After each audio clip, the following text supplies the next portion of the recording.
Assalamualaikum class 7. This is Miss Kurupalan. Hope you will be good.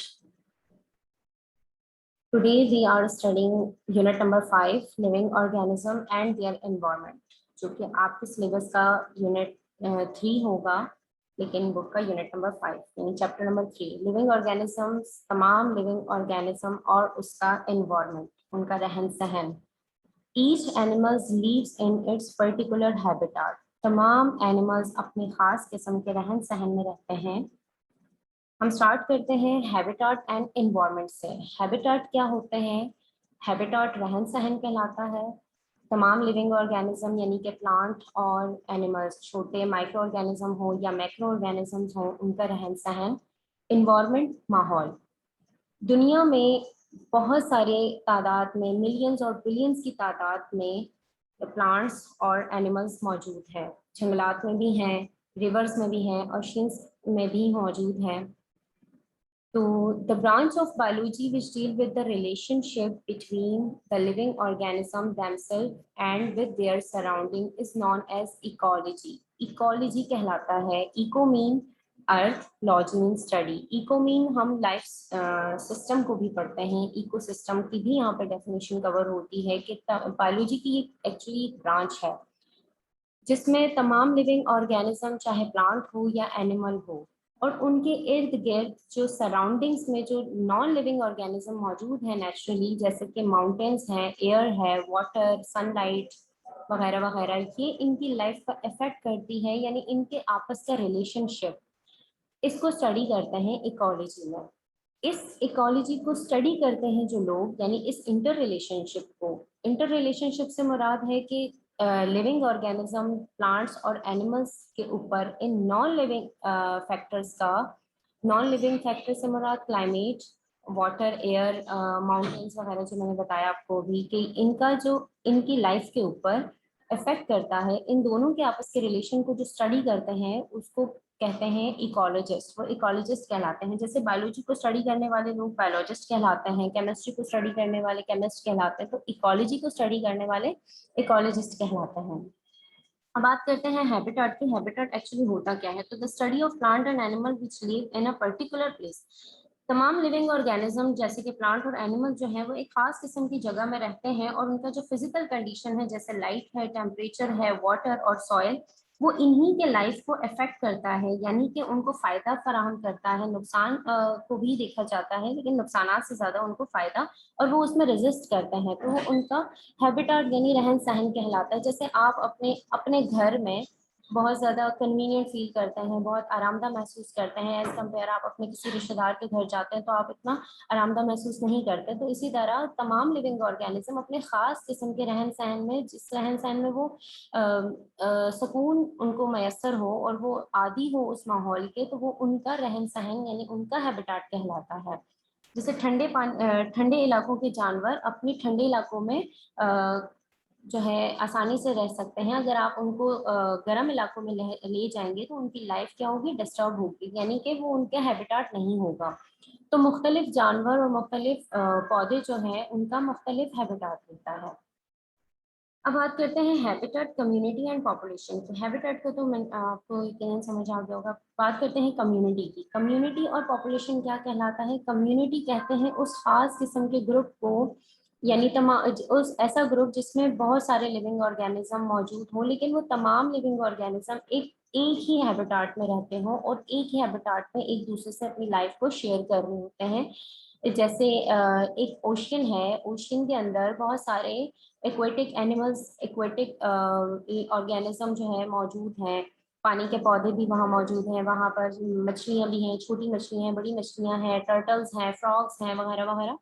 वो क्या share कर रहे हैं? एक ओशन को शेयर कर रहे हैं। तो यानी कि वो एक कम्युनिटी, वैसे तो वो इकोसिस्टम कहला रहा है, ठीक है। अब बात आगे भी यही एग्जांपल होगी इकोसिस्टम के अंदर, लेकिन एक पर्टिकुलर प्लेस है, वहाँ पर बहुत सारे लिविंग ऑर्गेनिज्म मुख्तलिफ रह रहे हैं, और वो उस एनवायरनमेंट को आपस में शेयर कर रहे हैं, एक दूसरे को उससे कोई नुकसान नहीं दे रहे हैं, तो वो उनकी कम्युनिटी कहलाती है। कम्युनिटी को आम जुबान में बरादरी भी कहते हैं। तो community is made up of many kind of animals and plants. एक बरादरी बहुत सारे पौधे और जानवरों से मिलकर बनती है, जैसे कि fresh water pond is the habitat of the community of algae, pondweed, pondweed कहते हैं पानी के पौधों को जो पानी के ऊपर ऊपर तैरते हैं। इंसेक्ट्स, कीड़े मकोड़े, लार्वी, लार्वी कहते हैं फ्रॉग या फिशेस के जो एग्स होते हैं जो इनिशियल स्टेज पर होते हैं उनको लार्वी कहते हैं। एंड स्मॉल फिशेस, छोटी मछलियाँ। The number of creature of the, अब अच्छा यहाँ से स्टार्ट हो रहा है पॉपुलेशन का। यहाँ स्मॉल फिशेस तक कम्युनिटी का एंड हो रहा है, ठीक है। कम्युनिटी कहलाती है कि बहुत सारे लिविंग ऑर्गेनिज्म एक ही पॉन्ड बीट में रह रहे हैं, यानी एक तालाब में रह रहे हैं, ये सारी चीजें, तो वो कम्युनिटी कहला रही है। अब बात करते हैं पॉपुलेशन की। तो the number of creature of the same kind of living in a habitat is called, याद रखिए सेम काइंड, यहाँ बात कर रहे हैं सेम काइंड की, और वहाँ कम्युनिटी में बात हो रही है ग्रुप ऑफ लिविंग ऑर्गेनिज्म की, ठीक है। उसमें बहुत सारे लिविंग ऑर्गेनिज्म का ग्रुप है और यहाँ पर किसी खास किस्म के क्रिएचर का, अगर फॉर एग्जांपल चींटियों का आंट की पॉपुलेशन एक बिल में रह रही है, एक दरख्त के ऊपर बहुत सारे पौधे रह रहे हैं, ठीक है।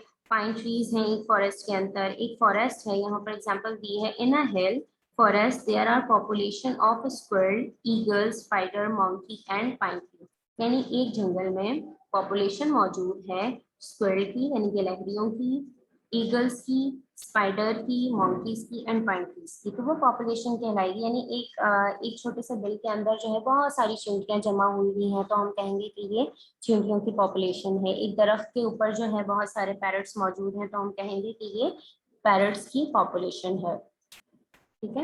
यहाँ तक समझ आ गया होगा पॉपुलेशन का। अब बात करते हैं एनवायरनमेंट की, कि एनवायरनमेंट क्या होता है। एनवायरनमेंट जो है एक बहुत बड़ा रीजन है, ठीक है।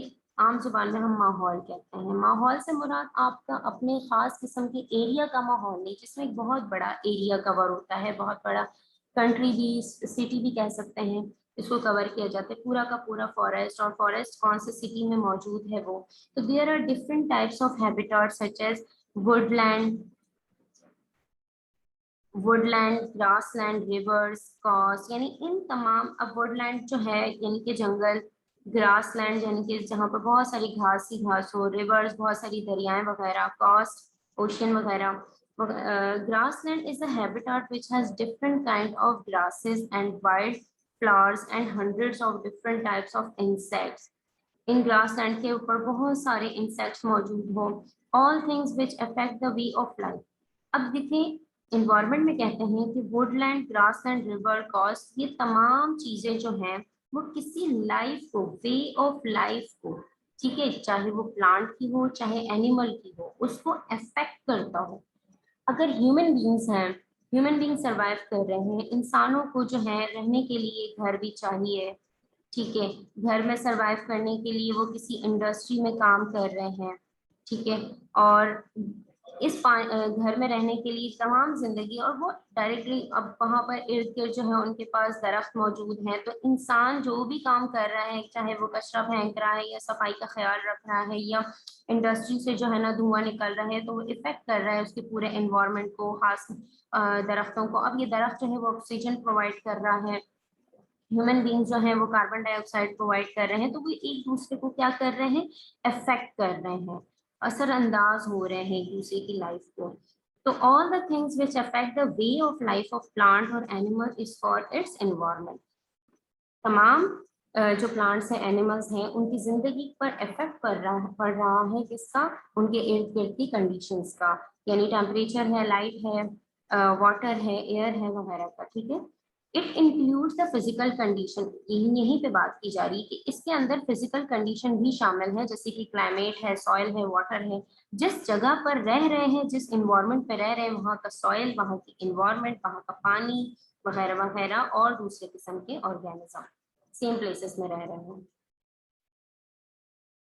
अब आता है इकोसिस्टम की तरफ। An ecosystem is a community of organisms together with a habitat in which they live. Ecosystem वो कम्युनिटी जिसके अंदर बहुत सारे लिविंग ऑर्गेनिज्म मिलकर रह रहे होते हैं, यानी उनका हैबिटाट हो गया, वो कम्युनिटी हो गया, जो एक दूसरे की लाइफ पर इफेक्ट भी कर रहा है, वो इकोसिस्टम कहला रहा है। An ecosystem is made up of all the producer consumers in a community. एक कम्युनिटी है जो बरादरी है, उसके अंदर प्रोड्यूसर्स कहते हैं प्लांट्स को, ठीक है, प्रोड्यूसर्स प्लांट्स को कहते हैं और कंज्यूमर्स कहते हैं खाने वाले को, जो कंज्यूम करता है। अब पौधे कौन खाता है? जानवर खाते हैं। इसके अंदर इंसेक्ट्स भी मौजूद हैं, इसको जो है परिंदे आके खा जाते हैं।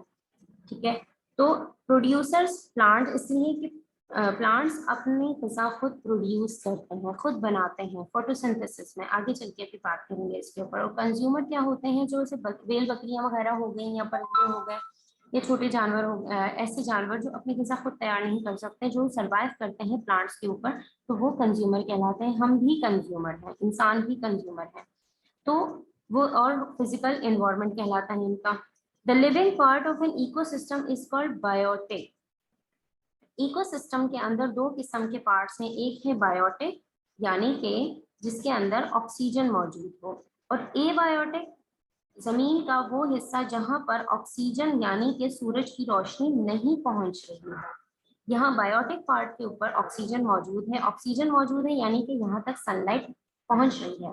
और एबायोटिक वो एरिया, वो रीजन जमीन का जहाँ पर सूरज की रोशनी नहीं पहुंच रही, वो रीजन कहलाता है जहाँ पर एनर्जी ट्रैप नहीं होती, वो अपनी एनर्जी नहीं प्रोड्यूस कर सकते, वहाँ ऑक्सीजन नहीं होता, और वहाँ पर लाइफ जो है सरवाइव नहीं हो सकती, मतलब लाइफ वहाँ पर पॉसिबल नहीं है सिवाय कुछ एनिमल्स के, कुछ ऑर्गेनिज्म के। तो the living part of an ecosystem is called the biotic part. जमीन का वो हिस्सा जो कि लिविंग है वो बायोटिक कहलाता है, और जमीन का वो हिस्सा जो कि नॉन लिविंग है वो एबायोटिक कहलाता है। सनलाइट जो है वो ट्रैप की जाती है ड्यूरिंग फोटोसिंथेसिस। प्लांट्स जो है फोटोसिंथेसिस यानी कि सूरज की रोशनी के दौरान वो अपनी ग़िज़ा खुद तैयार करते हैं, तो वो सनलाइट को ट्रैप करता है, एनर्जी को ट्रैप करता है, जिसकी मदद से वो अपनी ग़िज़ा खुद तैयार कर रहा होता है। तो यहाँ से ये क्या कहलाता है? फूड वेब कहलाता है, यानी कि प्रोड्यूसर जो है ना वो स्टार्ट करता है फोटोसिंथेसिस के जरिए, जो कि अपनी ग़िज़ा खुद तैयार करता है। तो इन्हीं प्रोड्यूसर को जो है कंज्यूमर जो है कंज्यूम करते हैं, कि यहाँ से क्या स्टार्ट हो जाता है? फूड वेब कहलाता है, फूड वेब स्टार्ट हो जाता है, जिससे इकोसिस्टम जो है इवेंचुअली स्टार्ट हो जाता है। इकोसिस्टम चल रहा होता है यानी कि वो एक दूसरे के इर्द गिर्द जो है वो सर्कुलेट कर रहे होते हैं, और वो किसी भी चीज, एक दूसरे को कोई नुकसान नहीं दे रहे होते, और एक दूसरे से मदद हासिल करते हुए अपनी जिंदगी सरवाइव कर रहे होते हैं। ठीक है, यहाँ तक काफी है। इंशाल्लाह हम नेक्स्ट टॉपिक में टाइप्स ऑफ एनवायरनमेंट पढ़ेंगे। अपना ख्याल रखिएगा। Thank you. Allah Hafiz.